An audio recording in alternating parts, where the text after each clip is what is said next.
Le règlement taxonomie s'inscrit dans l'ensemble des initiatives du Pacte vert européen, le Green Deal, qui vise notamment la neutralité carbone d'ici 2050. Ce règlement a pour objectif d'abord de définir les activités dites durables au regard de 6 objectifs environnementaux. 2 objectifs climatiques, l'atténuation et l'adaptation au changement climatique, l'utilisation durable de l'eau et de ressources aquatiques, l'économie circulaire, la prévention et la réduction de la pollution et enfin la protection de la biodiversité et des écosystèmes. Il a également pour objectif de donner au travers d'indicateurs clés une plus grande transparence sur ces activités à l'égard des investisseurs et enfin de réorienter les flux de capitaux vers une économie plus durable.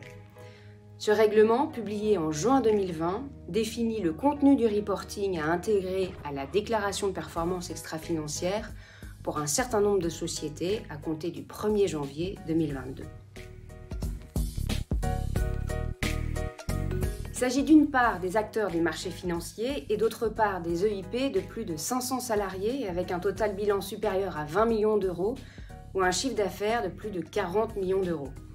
Il est vraisemblable que ce scope évolue et soit étendu dans les années à venir dans le cadre de la nouvelle directive européenne attendue, la CSRD. À terme, les entreprises devront fournir la part de leur chiffre d'affaires, de leurs investissements et de leurs charges d'exploitation dites durables au regard des 6 objectifs environnementaux.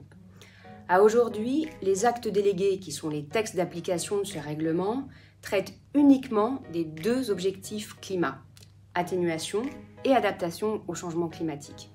Ils touchent environ une centaine d'activités.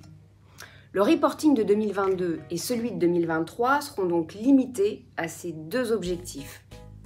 Vous l'aurez compris, il s'agit d'un texte structurant et évolutif pour normer les indicateurs financiers sur la durabilité, assurer plus de transparence pour toutes les parties prenantes et limiter le greenwashing.